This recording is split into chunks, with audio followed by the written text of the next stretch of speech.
নবীদের বৈশিষ্ট্য হচ্ছে নবীরা যেখানে মারা যায় ওখানেই কবর দিতে হয়। জানেন এটা? বিষ্ণু ইসলাম মারা গিয়েছিলেন আম্মাজান আয়েশা রাদিয়াল্লাহু তাআলার ঘরে, ফলে ওখানে বিষ্ণু ইসলামের কবর রয়েছে, ওখানেই কবর। এবং ওই কবর দেওয়ার পরেই ওই কবর দেওয়া ঘরের ভিতরে আম্মাজান আয়েশা রাদিয়াল্লাহু তাআলা যতদিন বেঁচে ছিলেন ওখানেই ছিলেন, কবরের পাশে। এরপরে বাবা মারা গেলেন আবু বকর, বিষ্ণু ইসলামের পাশে কবর দেয়া হলো, বাবা আর স্বামীর পাশেই থাকলেন। এরপর ওমরে ফারুক মারা গেলেন, ওনারও কবর দেয়া হলো। কিন্তু এখন তো আর বাবা আর স্বামীর সাথে পর্দা নাই, ওমরে ফারুকের সাথে তো পর্দা আছে। তো তখন তিনি ঘরটা হয়ে গেছে ছোট, তিনটা কবরে অনেক জায়গা স্পেস নিয়ে গেছে। এখন অল্প একটু জায়গা পর্দা টাঙিয়ে দিলেন ওমরে ফারুকের সাথে পর্দা হিসেবে, ছোট্ট একটা জায়গায় যতদিন বেঁচে ছিলেন ওখানটাতেই ছিলেন।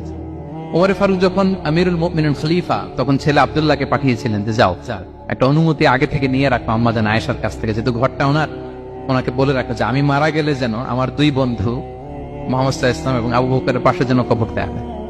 আব্দুল্লাহ এসে বলল, আব্বা জান তো এই পয়গাম পাঠিয়েছেন। আয়েশা রাদিয়াল্লাহু তাআলা আনহা বললেন, আমার খুব ইচ্ছা ছিল আমি আমার স্বামী এবং বাবার পাশে শোবো, কিন্তু আমিরুল মুমিনিন যখন চেয়েছেন এটাকে আমি ফিরিয়ে দিতে পারিনি। ঠিক আছে যাও, তোমার আব্বাকে বলো তোমার আব্বাই শোবেন ওই জায়গায়। আচ্ছা, তো ওমরে ফারুক আপনারা জানেন অ্যাসাসিনেশনে ইন্তেকাল করেছেন, আত্মাইর আঘাতে, ছুরিকাঘাত করা হচ্ছে কয়েকবার, স্টেবিং। এত জখম হয়েছে, দুধ দিলে ওই জায়গা দিয়ে দুধ বের হয়ে যায় না, বীজ পানি দিলে বের হয়ে যায়। তো সবাই বলল, আমিরুল মুমিনিন আপনি এবার ওসিয়ত করেন, কে হবে আপনার পরে লিডারশিপ, কে নিবে? মুসলিম উম্মাত অনেক বড় হয়ে গেছে। তখন তিনি ওসিয়ত করলেন এবং ছেলেকে আব্দুল্লাহকে আবার বললেন যে আব্দুল্লাহ আবার যাও, যে আম্মা জানের থেকে অনুমতি নাও।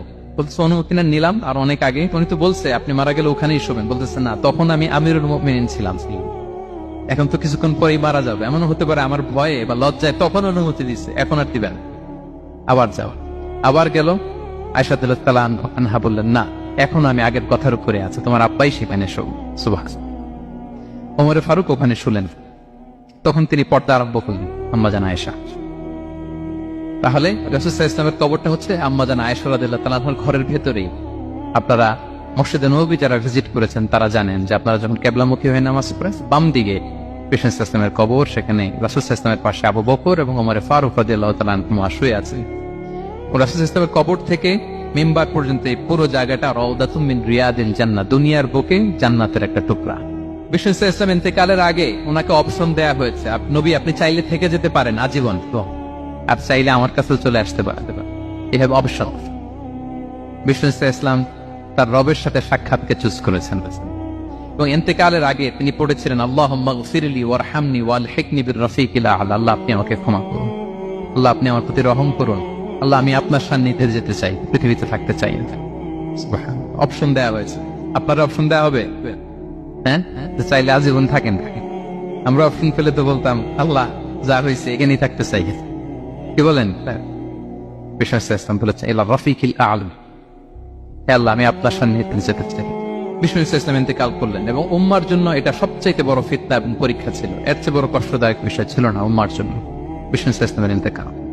তিনি যখন ইন্তেকাল করলেন সাহাবারা পাগলের মতো হয়ে গেল। ওমরে ফারুক উনি বিশ্বাসই করে না, মানে আমার নবী মরতে পারে এটা উনি ভাবতেই পারেন। উনি নাঙ্গা তলোয়ার বের করে বলতে আরম্ভ করলেন, যে বলবে মুহাম্মদ মারা গিয়েছেন তার গর্দান উড়িয়ে ফেলবে। পরিস্থিতি অত্যন্ত ভয়ঙ্কর। আবু বকর রাদিয়াল্লাহু তাআলা আনহু তিনি আয়াত তেলাওয়াত করলেন, ওমা মুহাম্মাদুন ইল্লা রাসূল ক্বাদ খালাত মিন ক্বাবলিহির রুসুল, মুহাম্মদ রাসূল ছাড়া কিছু নন, তার আগে অনেক রাসূল চলে গেছে, তিনি যদি মারা যায় বা শহীদ হয় তোমরা কি আবার আগের কুফরিতে ফিরে যাবে? এই আয়াত যখন তেলাওয়াত করলেন ওমরে ফারুক হাঁটু গেড়ে বসলেন।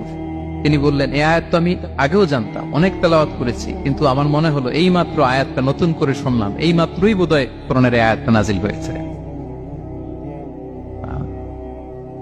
সাকিফায়ে বনু সাঈদার মধ্যে সবাই বসে আবু বকর রাদিয়াল্লাহু তাআলা আনহুকে খলিফা হিসেবে নির্বাচিত করা হলো। বিষ্ণু সাল্লাল্লাহু আলাইহি ওয়াসাল্লামের ইন্তেকাল শেষ, গোসল দেয়া শেষ। আমরা যেমনি মারা গেলে আমাদের জামা খুলে অন্য একটা জামা পরিয়ে গোসল দেয়া হয়, বিষ্ণু সাল্লাল্লাহু আলাইহি ওয়াসাল্লামের ক্ষেত্রে এটা হয়নি, ওনার গায়ের জামা খোলা হয়নি, যে জামাটা ছিল ওই জামাটার উপরে গোসল দেয়া হয়েছে, ওনার ইউনিকনেস। এবং বিষ্ণু সাল্লাল্লাহু আলাইহি ওয়াসাল্লামের জানাজার নামাজে কেউ ইমামতি করেনি। কে হবেন ইমাম? উনিই তো ইমাম, গোটা বিশ্বের ইমাম, ঠিক কিনা বলেন? কে হবে ওনার জানাজার ইমাম? কেউ না। সাহাবারা ডিসাইড করলেন কেউ ইমামতি করবে না। 5-7 জন করে দরজা দিয়ে, এই দরজা দিয়ে ঢুকে নিজেরা জানাজার নামাজ পড়ে ওই দিক দিয়ে বের হয়ে যাচ্ছে। এইভাবে পুরা উম্মাহ সব সাহাবারা নিজেরা জানাজার নামাজ পড়েছে।